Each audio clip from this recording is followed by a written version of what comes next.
Aku diceraikan suamiku saat melahirkan anak pertama. Assalamualaikum warahmatullahi wabarakatuh. Apa kabar teman semua? Semoga kalian dalam keadaan sehat, dimudahkan rezekinya, dan dilancarkan segala urusannya, serta penuh dalam kebahagiaan. Sebelum masuk ke cerita jangan lupa bantu like, komen, dan subscribe ya. Hana menatap bayangannya di cermin. Perutnya yang semakin membesar menandakan bahwa sebentar lagi ia akan menjadi seorang ibu. Dulu, ia membayangkan akan menghadapi masa-masa kehamilan ini dengan penuh kebahagiaan bersama Arman, suami yang telah ia cintai selama 5 tahun terakhir. Namun, kenyataan tidak selalu seindah yang dibayangkan. Dulu, Arman adalah pria yang lembut dan penuh perhatian. Setiap pagi, ia selalu mengecup kening Hana sebelum berangkat kerja. Setiap akhir pekan, mereka akan menghabiskan waktu bersama, jalan-jalan ke taman, makan malam romantis, atau sekadar menonton film di rumah sambil berbagi cerita. Tetapi semua itu perlahan berubah sejak 1 tahun terakhir. Sejak bisnis yang Arman rintis mulai berkembang pesat, ia semakin sibuk. Hana mencoba mengerti, berusaha mendukung suaminya dengan selalu ada di sisinya. Namun, lambat laun, kesibukan itu berubah menjadi jarak. Arman mulai jarang pulang tepat waktu. Jika dulu ia selalu bersemangat bercerita tentang pekerjaannya, kini pria itu lebih banyak diam. Setiap kali Hana mencoba mengajaknya berbicara, Arman selalu beralasan lelah atau ada urusan lain yang lebih penting. Hana mencoba menenangkan dirinya. Ia tidak ingin berpikir buruk. Bagaimanapun juga, Arman adalah suaminya. Pria yang telah bersumpah untuk mencintainya dalam keadaan apapun. Tetapi ada sesuatu yang mengganggunya. Arman semakin sering menerima telepon larut malam, berbicara dengan suara pelan, lalu pergi keluar rumah dengan wajah tegang. Setiap kali Hana bertanya, jawabannya selalu sama. Hanya urusan kerja. Hana ingin mempercayainya, tapi firasatnya berkata lain. Malam itu, Arman pulang lebih larut dari biasanya. Hana yang menunggunya di ruang tamu akhirnya terlelap di sofa. Ketika ia terbangun, suara langkah kaki suaminya terdengar menuju kamar. Arman, panggilnya pelan. Pria itu menoleh, terlihat sedikit kaget melihat Hana masih terjaga. Kamu belum tidur? Tanyanya dengan nada datar. Aku menunggumu. Hana bangkit perlahan, tangannya mengusap perutnya. Aku ingin bicara. Arman menghela napas, lalu duduk di tepi ranjang. Bicara soal apa? Hana menggigit bibirnya, mencoba menyusun kata-kata. Kamu semakin sibuk akhir-akhir ini. Aku merasa kita semakin jauh. Aku ingin tahu, apa ada sesuatu yang mengganggumu? Arman mengusap wajahnya, tampak frustasi. Hana, aku sudah cukup lelah dengan pekerjaan. Aku nggak mau menambah beban dengan pembicaraan seperti ini. Tapi aku istrimu, Arman. Suara Hana bergetar. Aku hanya ingin tahu apa yang terjadi. Aku ingin kita seperti dulu lagi. Arman bangkit, menatapnya dengan mata dingin. Seperti dulu? Hana, kita bukan lagi pasangan muda yang bisa bermesraan setiap saat. Aku punya tanggung jawab. Kamu juga harus dewasa. Hana terdiam. Kata-kata Arman terasa seperti tamparan. Dulu, ia adalah prioritas suaminya. Sekarang, ia hanyalah beban. Beberapa hari kemudian, Hana memberanikan diri untuk mencari tahu. Saat Arman mandi, ia mengambil ponsel suaminya yang tergeletak di meja. Jari-jarinya gemetar saat membuka pesan-pesan di dalamnya. Dan di sanalah ia menemukannya. Sebuah percakapan dengan nomor yang tidak dikenal. Sayang, kapan kita bisa bertemu lagi? Aku rindu. Aku juga. Tenang saja, semua sudah hampir selesai. Hana merasa tubuhnya melemas. Tangannya bergetar saat menutup ponsel itu. Jadi, inilah alasan sikap dingin Arman selama ini. Ada wanita lain dalam hidupnya. Air mata Hana mengalir tanpa bisa ditahan. Ia ingin marah. Ia ingin berteriak. Tetapi yang bisa ia lakukan hanyalah merasakan sakit yang begitu dalam di hatinya. Bagaimana bisa pria yang dulu berjanji akan mencintainya seumur hidup kini mengkhianatinya? Hana menatap bangunan rumah sakit dari kejauhan. Hatinya masih terasa berat. Bayinya yang baru lahir masih berada di dalam inkubator karena sempat mengalami sedikit masalah pernapasan saat lahir. Meskipun kondisinya kini membaik, Hana tidak bisa menikmati kebahagiaan seorang ibu seperti wanita lain. Arman sudah pergi. Lelaki yang seharusnya menyambut kelahiran anak mereka justru menyerahkan surat cerai dan meninggalkannya begitu saja. Dengan langkah lemah, Hana keluar dari rumah sakit. Dina, sahabatnya, menemaninya hingga ke gerbang. "Han, kamu yakin gak mau tinggal di tempatku dulu?" tanya Dina khawatir. Hana menggeleng. "Aku gak mau merepotkan kamu, Din. Aku akan cari cara sendiri." Dina menghela napas, matanya penuh rasa kasihan. "Tapi kamu baru saja melahirkan. Kamu butuh istirahat, butuh tempat yang layak." Hana tersenyum kecil, meskipun hatinya hancur. "Aku bisa bertahan, Din. Aku harus kuat untuk anakku." Dengan sisa tabungan yang ada, Hana menyewa kamar kecil di sebuah rumah kos sederhana di pinggiran kota. Kamar itu sempit, hanya cukup untuk satu kasur kecil, lemari plastik, dan meja kecil yang sudah usang. Tidak ada AC, hanya kipas angin tua yang berdiri di pojok ruangan. Dulu, ia tinggal di rumah yang nyaman bersama Arman. Sekarang, ia bahkan tidak tahu bagaimana caranya bertahan hidup keesokan hari. Hari pertama di kos barunya terasa begitu sunyi. Hana duduk di tepi kasur, memandangi selembar foto USG yang masih ia simpan.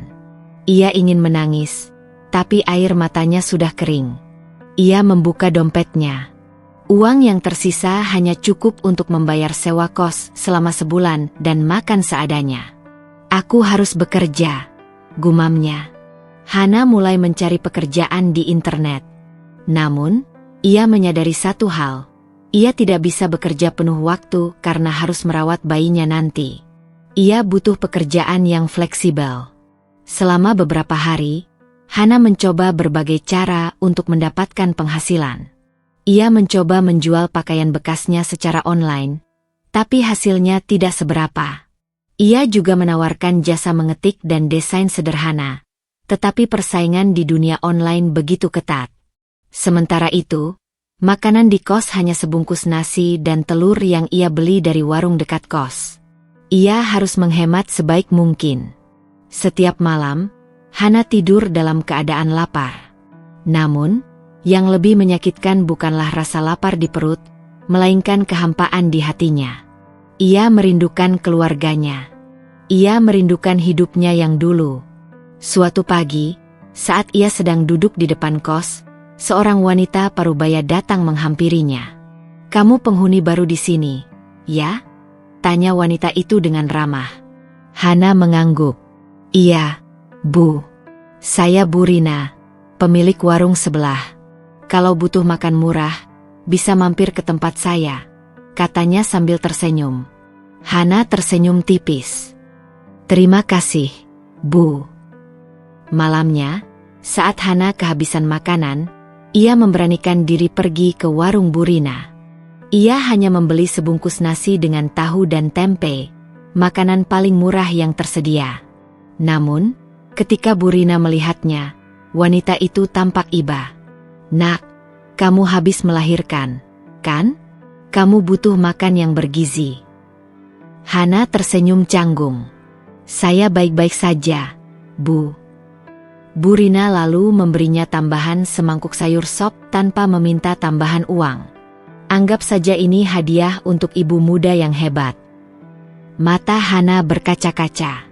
Di saat ia merasa dunia begitu kejam, ada orang-orang baik yang masih peduli. Saat kembali ke kamar, ia berjanji pada dirinya sendiri. Ia tidak akan menyerah. Ia akan bertahan demi anaknya. Matahari pagi menyelinap masuk melalui celah jendela kamar kos Hana. Ia menatap bayi kecilnya yang tidur pulas di kasur tipis. Nafas mungil itu naik turun dengan tenang, seolah tidak tahu bahwa ibunya sedang berjuang di tengah keterpurukan.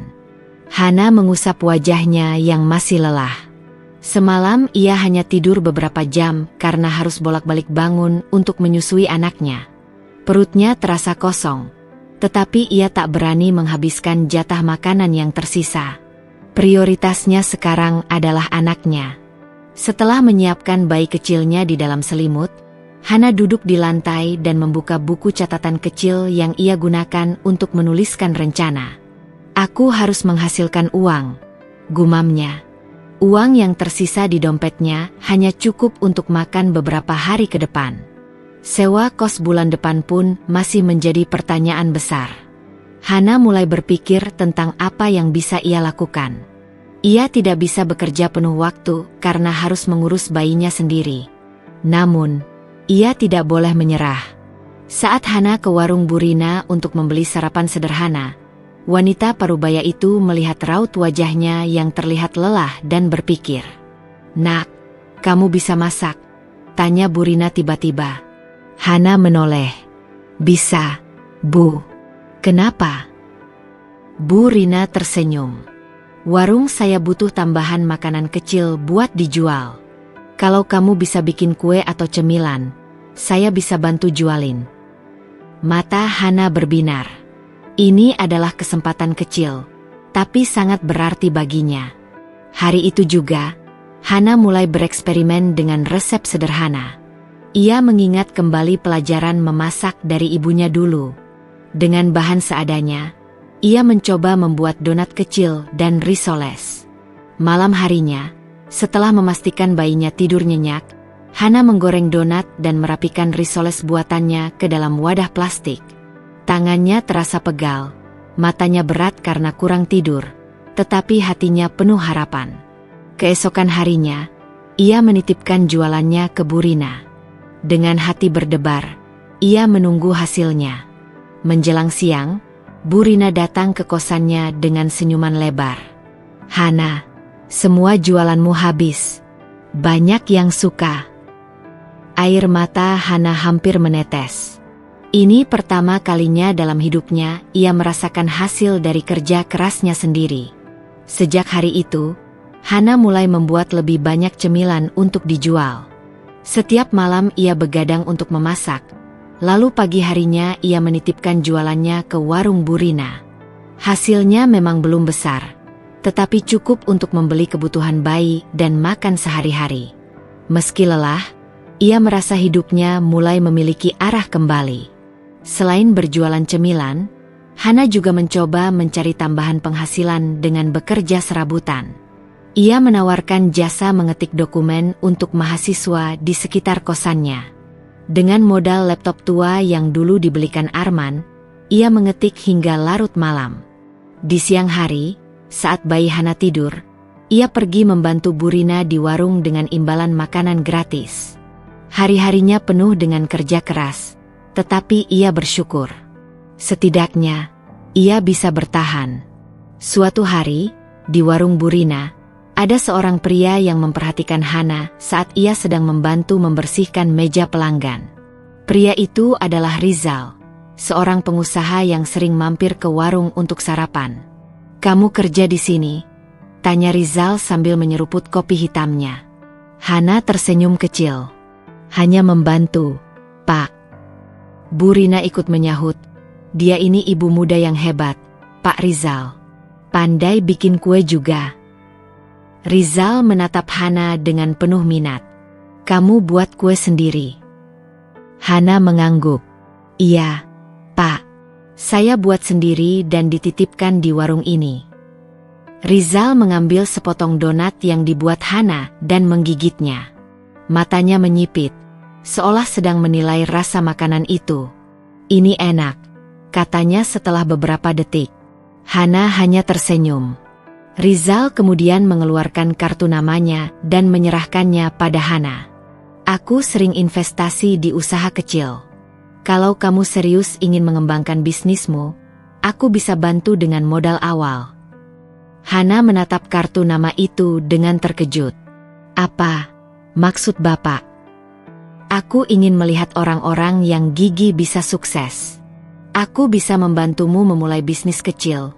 Tapi tentu saja kamu harus benar-benar serius, jawab Rizal. Hana menggenggam kartu nama itu dengan erat. Ia tidak percaya bahwa di tengah kesulitannya, ada kesempatan besar yang datang. Malam itu, Hana duduk lama di dalam kamarnya, menatap kartu nama Rizal dan memikirkan masa depannya. Ini adalah kesempatan untuk bangkit. Dan ia tidak akan menyia-nyiakannya.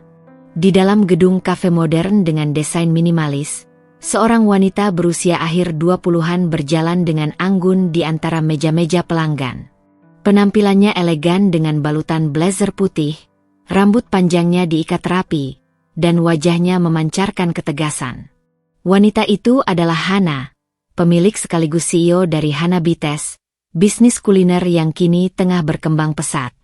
5 tahun berlalu sejak hari-hari penuh kesulitan di kamar kos kecil itu.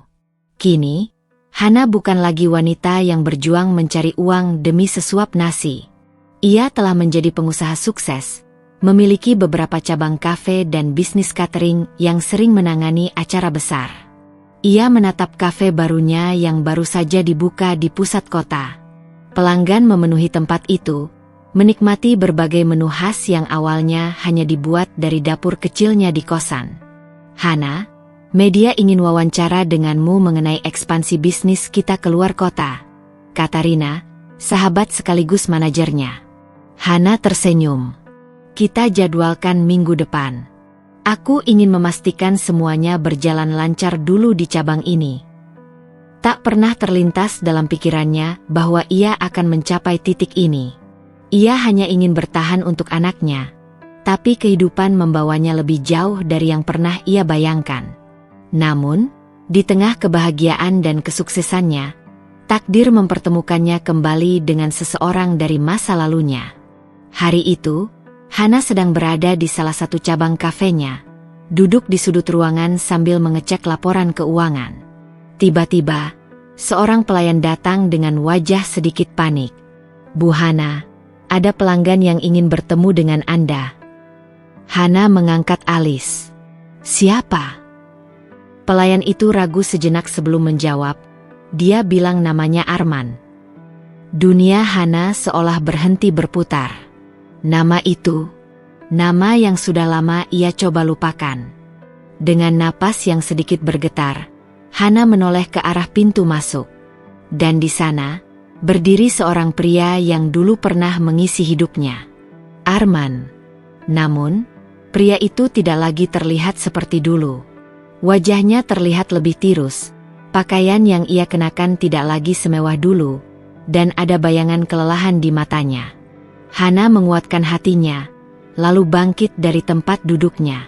Ia berjalan mendekat dengan langkah tegap, menunjukkan bahwa dirinya bukan lagi wanita lemah yang pernah dicampakkan 5 tahun lalu.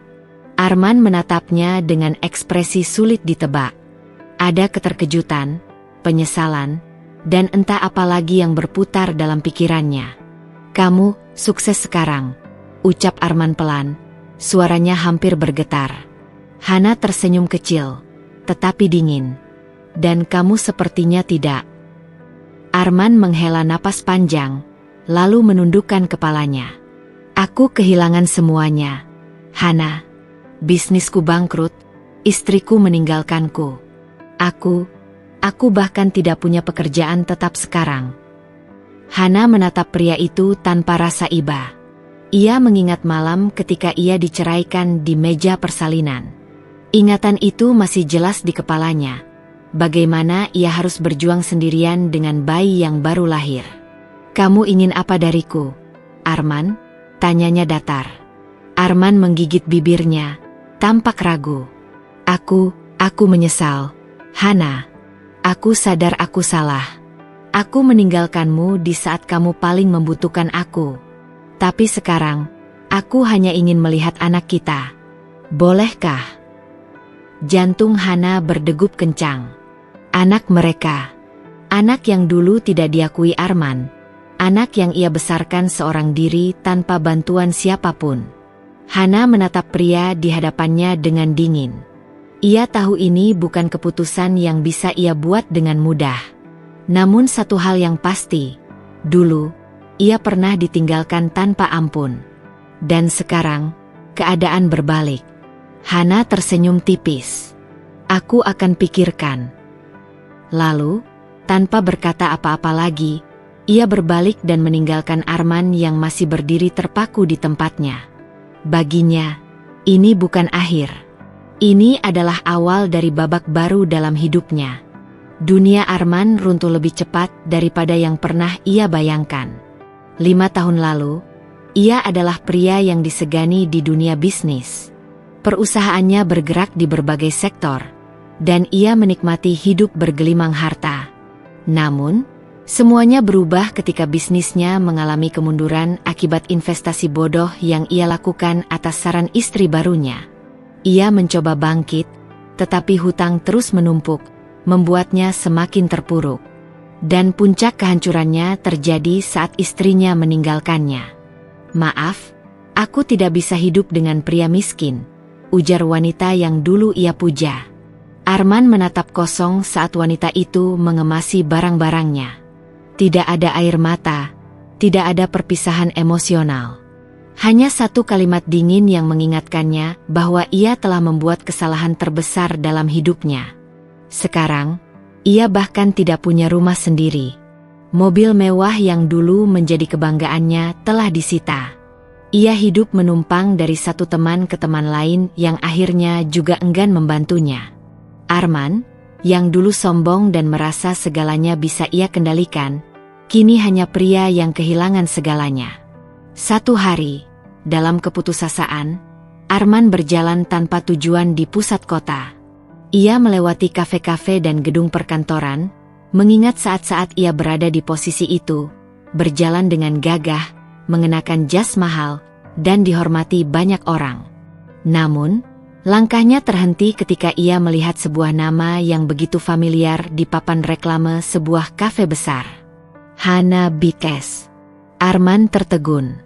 Ia menatap logo modern dengan desain elegan yang terpampang jelas di atas pintu masuk.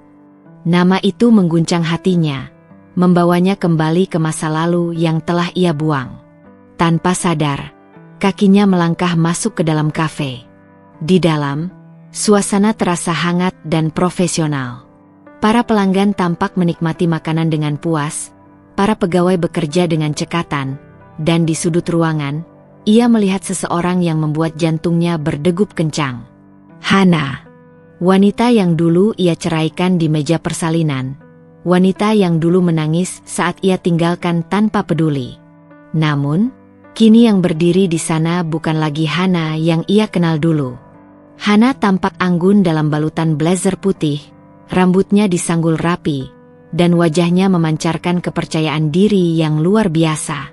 Ia berbicara dengan stafnya dengan ketegasan seorang pemimpin, membuat keputusan tanpa ragu sedikitpun. Arman hanya bisa menatap dari kejauhan. Ia ingin mendekat, tetapi ada sesuatu dalam dirinya yang menahan. Namun, sebelum ia bisa berpikir lebih jauh, seorang pelayan menghampirinya. "Pak, Anda ingin memesan sesuatu?" Arman tersentak. Ia nyaris lupa bahwa ia sedang berada di dalam kafe itu. Aku ingin bertemu Hana," katanya lirih. Pelayan itu tampak ragu sejenak sebelum akhirnya pergi untuk memberitahu Hana. Beberapa menit kemudian, Hana berjalan mendekat. Langkahnya tegap, ekspresinya datar. Tidak ada senyum, tidak ada kehangatan. Dan ketika mata mereka bertemu, Arman merasa seperti dihantam oleh sesuatu yang tak terlihat. "Kamu sukses sekarang." Arman membuka pembicaraan dengan suara bergetar. Hana menatapnya tanpa ekspresi. "Dan kamu sepertinya tidak." Jawaban itu terasa seperti tamparan bagi Arman. Ia menelan ludah. Aku kehilangan semuanya, Hana."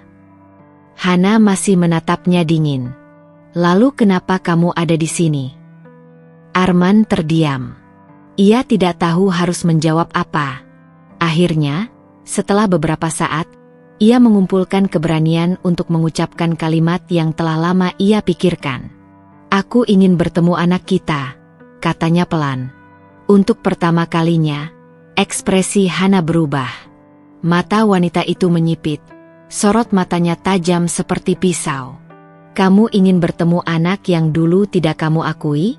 Anak yang kamu tinggalkan bahkan sebelum dia lahir?" Hana tertawa kecil, tetapi tidak ada kebahagiaan dalam tawanya. "Kamu pikir setelah 5 tahun aku akan membiarkanmu begitu saja datang dan mengaku sebagai ayahnya?" Arman merasakan dadanya sesak. "Aku tahu aku salah. Aku menyesal, Hana. Aku benar-benar menyesal." Hana menatapnya lama, lalu menarik napas dalam. "Aku akan pikirkan." Hanya itu yang ia katakan sebelum berbalik dan pergi meninggalkan Arman yang masih terpaku di tempatnya. Malam itu, Arman berjalan tanpa arah. Kata-kata Hana terus terngiang di kepalanya. Ia sadar bahwa kini perannya telah berbalik. Dulu, ia yang meninggalkan Hana. Dan sekarang, Hana yang meninggalkannya. Setiap malam, ia teringat kenangan mereka. Saat mereka masih bahagia. Saat Hana tersenyum padanya dengan penuh cinta. Dan yang lebih menyakitkan adalah kenyataan bahwa wanita yang dulu ia anggap lemah kini jauh lebih kuat darinya. Penyesalan menghantuinya setiap saat. Dulu, ia berpikir bahwa meninggalkan Hana adalah keputusan terbaik. Bahwa ia bisa mendapatkan hidup yang lebih baik tanpa wanita itu. Namun kini, ia menyadari bahwa ia telah kehilangan sesuatu yang jauh lebih berharga. Dan yang lebih menyakitkan, mungkin sudah terlambat baginya untuk mendapatkan semuanya kembali. Arman berdiri di depan sebuah rumah mewah yang dikelilingi taman luas dan pagar tinggi. Rumah itu adalah bukti nyata bagaimana hidup Hana telah berubah. Tidak ada lagi apartemen sempit atau rumah kontrakan kecil. Hana kini hidup dalam kemewahan yang bahkan dulu tak pernah Arman bayangkan. Tangannya mengepal. Ia telah berdiri di sini selama hampir 10 menit, mencoba mengumpulkan keberanian untuk mengetuk pintu. Namun, setiap kali ia hendak mengangkat tangannya, hatinya diliputi keraguan. Bagaimana jika Hana menolaknya mentah-mentah? Bagaimana jika ia bahkan tidak mau mendengar sepatah kata pun darinya? Tapi ia harus mencoba. Dengan tarikan napas panjang, Arman mengetuk pintu. Tidak butuh waktu lama sebelum seorang asisten rumah tangga membukakan pintu dan menatapnya dengan ragu. "Maaf, ada yang bisa saya bantu?" Arman menelan ludah. "Saya ingin bertemu Hana." Asisten rumah tangga itu tampak bimbang. Tetapi sebelum ia bisa berkata lebih jauh, suara tegas terdengar dari dalam rumah. "Biarkan dia masuk." Arman mendongak dan melihat Hana berdiri di ambang pintu, mengenakan kemeja putih sederhana dengan celana panjang. Tidak ada senyum di wajahnya. Sorot matanya tajam, penuh kewaspadaan. "Masuklah." Arman mengikuti Hana ke dalam ruang tamu yang luas dan elegan. Ia melihat foto-foto di dinding, Hana bersama anak mereka, yang kini telah tumbuh menjadi bocah laki-laki tampan. Di setiap foto, anak itu selalu tersenyum. Tetapi yang lebih menyakitkan bagi Arman adalah kenyataan bahwa tidak ada satupun jejak dirinya di sana. Ia bukan bagian dari hidup anak itu. Hana duduk di sofa, menyilangkan tangan di dadanya. "Kenapa kamu kesini?" Arman menundukkan kepala, mencoba mengendalikan emosinya. "Aku ingin meminta maaf." Hana tertawa kecil, tetapi tidak ada kebahagiaan dalam suaranya. "Maaf." Matanya menatapnya tajam. "Maaf tidak akan mengubah apapun, Arman." Arman meremas tangannya. "Aku tahu aku telah melakukan kesalahan besar. Aku menyesal meninggalkanmu. Aku menyesal menceraikanmu. Aku menyesal karena aku tidak ada di sana untuk anak kita." Hana tidak menunjukkan emosi apapun. Ia hanya menatapnya dengan dingin. seperti sedang menilai seseorang yang tidak lagi berarti dalam hidupnya. Kamu menyesal. Suaranya terdengar datar. Menyesal setelah hidupmu hancur? Menyesal setelah istri barumu meninggalkanmu? Menyesal setelah melihatku sukses? Arman terdiam. Ia tidak bisa menyangkal semua itu. Arman, Hana melanjutkan, suaranya lebih lembut, tetapi tetap penuh ketegasan. Aku telah melalui neraka setelah kamu meninggalkanku. Aku harus melahirkan sendirian, merawat anak kita tanpa bantuan siapapun, dan bertahan hidup dengan segala keterbatasan. Aku berjuang mati-matian untuk mencapai titik ini. Dan sekarang, setelah semua yang aku lalui, kamu datang dan meminta maaf seolah itu bisa menghapus semua luka. Arman menghela napas berat. Aku tahu aku tidak pantas dimaafkan. Benar, Hana mengangguk. Kamu memang tidak pantas. Keheningan menyelimuti ruangan. Arman menatap Hana, mencari sedikit saja celah untuk bisa mendapatkan pengampunan, tetapi ia tidak menemukannya. Akhirnya, ia berkata dengan suara pelan, "Aku ingin menjadi bagian dari hidup anak kita." Mata Hana menyipit. Kamu pikir semudah itu? Aku tidak meminta banyak, Arman memohon. Aku hanya ingin dia tahu bahwa aku ayahnya. Hana menghela napas. Aku butuh waktu untuk memikirkan ini. Itu bukan jawaban yang Arman harapkan, tetapi setidaknya itu bukan penolakan langsung. Ia bangkit perlahan. Terima kasih sudah mau mendengarku. Namun, saat ia berbalik hendak pergi, suara Hana menghentikannya. Tapi jangan berharap segalanya akan berjalan seperti keinginanmu, Arman. Arman menggigit bibirnya, lalu mengangguk sebelum melangkah keluar. Ia tahu, permintaan maafnya mungkin sudah terlambat. Tapi ia berjanji, ia akan melakukan apapun untuk menebus kesalahannya. Meskipun itu berarti harus menunggu selama sisa hidupnya. Hana tidak pernah berpikir untuk jatuh cinta lagi. Setelah dikhianati dan ditinggalkan di saat paling rapuh dalam hidupnya, ia merasa bahwa dirinya tidak pantas untuk bermimpi tentang cinta. Baginya, hidup kini hanya tentang anaknya dan bisnis yang ia bangun dari nol. Namun, kehadiran Adrian mulai menggoyahkan keyakinannya. Adrian adalah seorang pengusaha muda yang juga merupakan investor besar dalam ekspansi Hana Bites. Pria itu pertama kali bertemu Hana dalam rapat bisnis, dan sejak pertemuan itu, ia selalu menunjukkan ketertarikannya, bukan hanya pada kesuksesan Hana, tetapi juga pada pribadinya. Berbeda dengan Arman, Adrian tidak datang dengan janji-janji manis yang kosong. Ia hadir dengan perhatian yang nyata. Jangan lupa makan, pesan singkat yang ia kirimkan di tengah kesibukan Hana. Kalau butuh bantuan, aku ada, ucapnya setiap kali Hana tampak kelelahan. Adrian tidak menuntut, tidak mendesak, hanya ada. Dan perlahan-lahan, Hana mulai merasakan sesuatu yang dulu pernah ia lupakan. Namun, di saat Hana mulai membiarkan hatinya terbuka untuk Adrian, Arman justru semakin sering muncul di hadapannya. Pria itu mulai mencari berbagai alasan untuk bertemu. Kadang berpura-pura ingin membahas tentang anak mereka, kadang hanya sekadar muncul tanpa alasan yang jelas. Satu hari, saat Hana sedang mengunjungi cabang baru Hana Bites, ia menemukan Arman sudah berdiri di luar, menunggunya. "Kamu mau apa lagi, Arman?" Hana bertanya dengan nada lelah. Arman menatapnya dengan mata penuh penyesalan.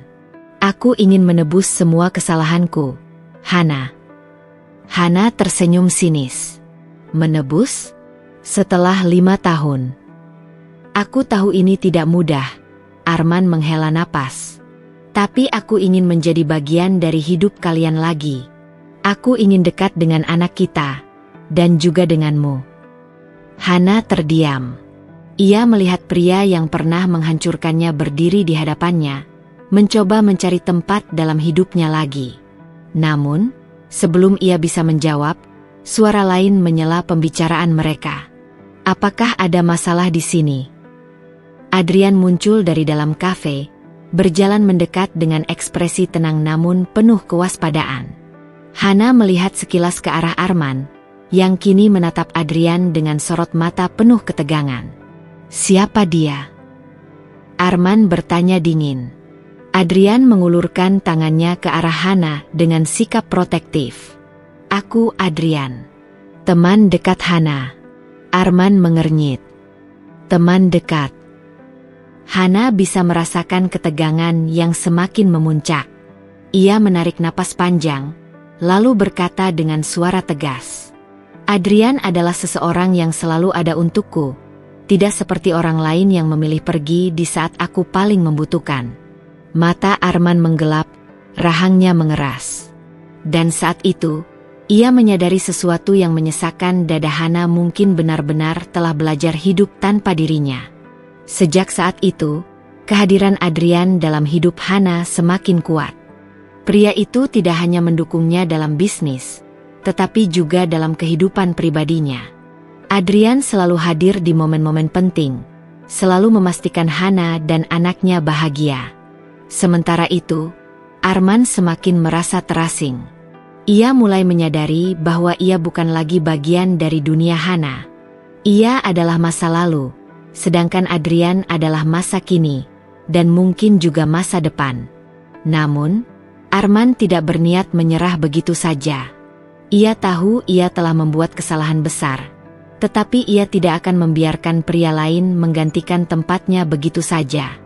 Dan untuk pertama kalinya, Arman bersumpah, ia akan melakukan segalanya untuk mendapatkan kembali hati Hana.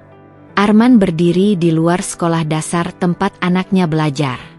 Untuk pertama kalinya dalam 5 tahun, ia merasa benar-benar gugup. Di tangannya, ia menggenggam sebuah kotak kecil berisi hadiah. Sebuah action figure karakter superhero favorit anaknya, yang ia dapatkan setelah mencari tahu dari media sosial Hana. Hatinya berdebar ketika bel sekolah berbunyi.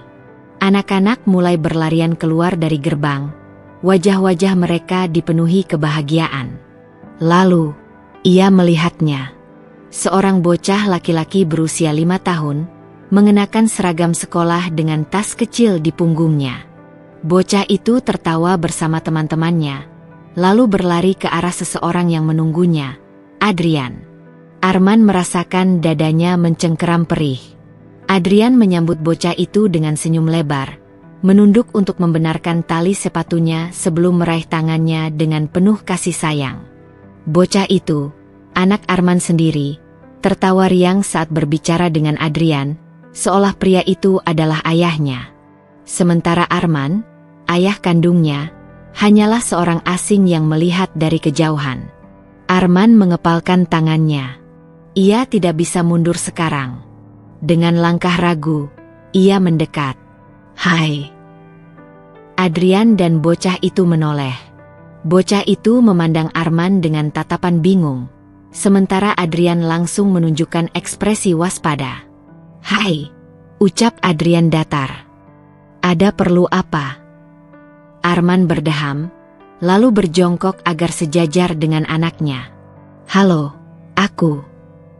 Ia terhenti sejenak, menyadari betapa asingnya dirinya di mata anak itu. "Namaku Arman." Anak itu berkedip. "Om siapa?" Dada Arman terasa sesak. Anak kandungnya bahkan tidak mengenalnya. "Aku." Suaranya hampir bergetar. "Aku ayahmu." Bocah itu memandangnya dengan kebingungan, lalu menoleh ke arah Adrian, seolah mencari konfirmasi. Adrian tersenyum lembut.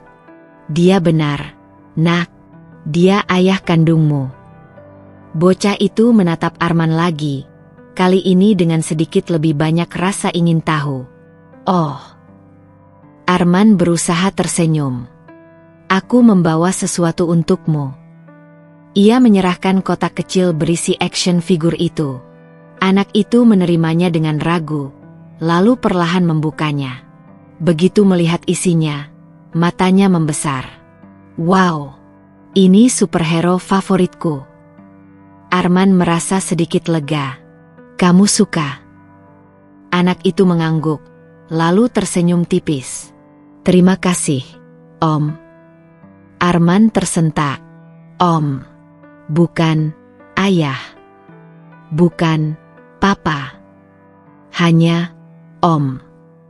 Senyum kecil yang tadi muncul di wajahnya langsung memudar.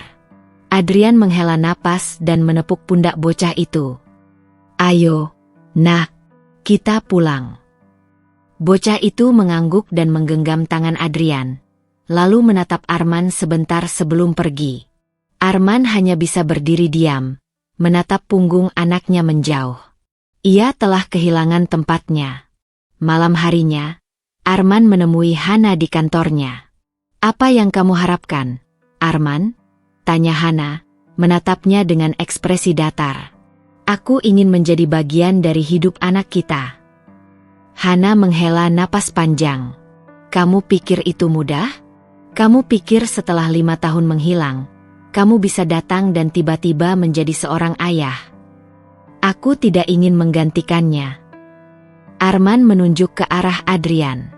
"Tapi aku adalah ayah kandungnya. Aku punya hak." Hana tertawa sinis. "Hak? Kamu berbicara tentang hak setelah 5 tahun tidak peduli." Arman terdiam. Ia tahu ia tidak punya pembelaan untuk itu.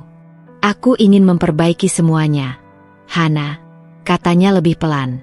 "Aku ingin membuktikan bahwa aku benar-benar menyesal, bukan hanya karena keadaan, tapi karena aku sadar telah melakukan kesalahan besar." Hana menatapnya lama. "Baiklah," katanya akhirnya. "Tunjukkan padaku kalau kamu benar-benar berubah. Tapi jangan harap aku akan mempercayaimu semudah itu." Arman mengangguk. Ia tahu jalannya masih panjang. Tapi setidaknya, ini adalah langkah pertama. Hana duduk diam di balkon apartemennya, menatap langit malam yang kelam. Di tangannya, secangkir teh yang sudah mendingin sejak setengah jam yang lalu.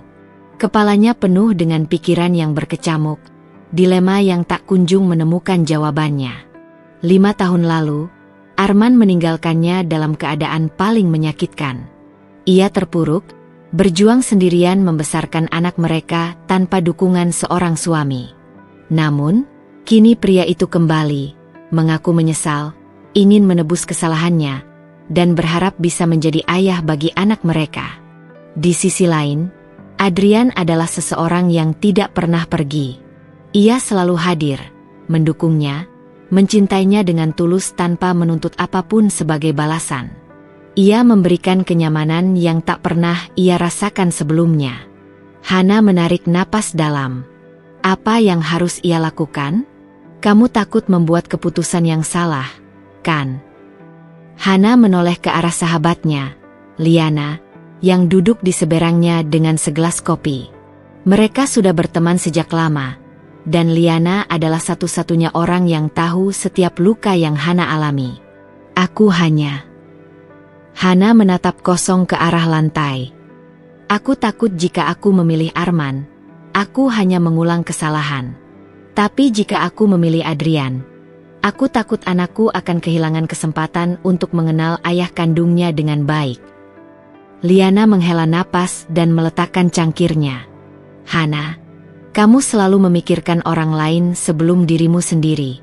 Sekarang aku mau tanya, apa yang kamu inginkan?" Hana terdiam. Bahkan setelah semua ini, ia tidak tahu jawaban yang pasti. Sejak pembicaraan terakhir mereka, Arman berusaha keras membuktikan bahwa ia benar-benar ingin berubah. Ia mulai sering datang ke sekolah anak mereka, mengantarnya pulang, menemaninya bermain, bahkan belajar memasak makanan favoritnya. Ia juga mulai kembali ke dunia bisnis, mencoba membangun kembali kehidupannya yang sempat hancur. Ia ingin membuktikan kepada Hana bahwa ia tidak hanya menyesal karena keadaannya yang sulit, tetapi karena ia benar-benar ingin menjadi orang yang lebih baik. Namun, meskipun Hana melihat usahanya, hatinya masih dipenuhi keraguan. Bisakah seseorang benar-benar berubah? Atau ini hanya karena rasa bersalah yang menghantuinya? Di sisi lain, Adrian tidak pernah menekan Hana untuk membuat keputusan. Aku hanya ingin kamu bahagia, katanya suatu malam saat mereka duduk di tepi danau. Jika kebahagiaanmu berarti kembali pada Arman, aku akan menerimanya. Hana menatap pria itu dengan mata berkaca-kaca. Adrian tidak hanya mencintainya, tetapi juga menghormati keputusannya. Aku hanya ingin kamu tahu satu hal, lanjut Adrian sambil menggenggam tangannya lembut. Aku mencintaimu, dan aku mencintai anakmu seperti anakku sendiri. Aku tidak akan pernah pergi, apapun yang terjadi. Kata-kata itu membuat Hana semakin bingung. Di satu sisi, ada pria dari masa lalunya yang mencoba memperbaiki kesalahannya. Di sisi lain, ada pria yang tidak pernah menyakitinya dan selalu ada untuknya. Dan kini, ia harus memilih. Malam itu, Hana berdiri di depan kaca, menatap bayangannya sendiri. Ia bukan lagi wanita lemah yang dulu ditinggalkan Arman. Ia bukan lagi seseorang yang hanya bisa menangis dalam kesedihan. Namun, di dalam hatinya, ia masih rapuh. Ia tahu bahwa apapun pilihannya, akan ada konsekuensi. Jika ia memilih Arman, ia mengambil risiko kembali terluka. Jika ia memilih Adrian, ia akan menghilangkan kesempatan anaknya untuk tumbuh dengan ayah kandungnya. Hana menutup matanya. Apa yang harus ia lakukan? Hana duduk di ruang tamunya, menatap dua cangkir teh yang mengepul di atas meja. Di hadapannya, duduk dua pria yang masing-masing menunggunya mengucapkan sesuatu. Adrian dan Arman.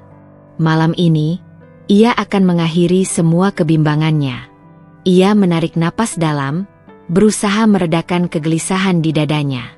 Aku ingin kalian tahu bahwa aku sudah mengambil keputusan. Arman menatapnya dengan penuh harapan, sementara Adrian hanya tersenyum lembut, seolah sudah siap menerima apapun jawabannya. Aku memilih. Hana berhenti sejenak, menatap keduanya satu persatu. Aku memilih untuk tidak memilih di antara kalian. Keheningan menyelimuti ruangan. Arman tampak terkejut. Maksudmu? Aku memilih diriku sendiri, jawab Hana mantap. Aku memilih kebahagiaan yang tidak tergantung pada siapapun. Aku memilih hidup yang tidak lagi dikendalikan oleh masa lalu atau rasa takut akan masa depan. Adrian tersenyum kecil, sementara Arman tampak semakin kebingungan. Tapi, kita bisa mulai lagi, Hana. Suara Arman terdengar lirih. Aku benar-benar menyesal dan ingin memperbaiki semuanya. Aku tahu, Arman, ujar Hana dengan lembut. Aku melihat usahamu. Aku melihat bagaimana kamu mencoba menjadi ayah yang lebih baik untuk anak kita. Tapi maaf, aku tidak bisa kembali kepadamu. Aku sudah terlalu jauh melangkah, dan aku tidak ingin kembali ke masa lalu yang pernah menghancurkanku. Arman terdiam. Matanya terlihat basah, tapi ia tidak berkata apa-apa. Hana beralih menatap Adrian. Dan Adrian, aku berhutang banyak padamu. Kamu selalu ada untukku, selalu mendukungku, selalu memberiku cinta tanpa pamrih. Tapi aku sadar, aku belum benar-benar siap membuka hati untuk hubungan baru. Aku masih ingin menemukan kebahagiaanku sendiri sebelum bisa membagikannya dengan orang lain. Adrian menatapnya dalam, lalu tersenyum. Aku mengerti, Hana. Hana tersenyum tipis, merasa beban di dadanya perlahan menghilang. Untuk pertama kalinya dalam hidupnya, ia merasa benar-benar bebas.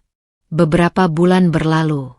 Hana fokus pada bisnisnya, membesarkan anaknya, dan menikmati hidup yang ia bangun dengan kerja kerasnya sendiri. Arman tetap hadir dalam kehidupan anak mereka, berusaha menjadi ayah yang lebih baik. Ia akhirnya menerima kenyataan bahwa beberapa kesalahan tidak bisa diperbaiki dengan sekadar penyesalan. Sementara Adrian, meskipun kecewa, tetap menjadi sahabat yang selalu mendukung Hana. Ia memahami bahwa cinta sejati tidak selalu harus memiliki. Dan Hana? Ia berdiri di puncak hidupnya, bukan sebagai wanita yang ditinggalkan atau dikhianati, tetapi sebagai seseorang yang menemukan kekuatannya sendiri. Ia memilih kebahagiaannya, bukan karena dendam, bukan karena ingin membalas rasa sakitnya di masa lalu, tapi karena ia sadar bahwa ia pantas mendapatkan cinta yang lebih baik, terutama dari dirinya sendiri.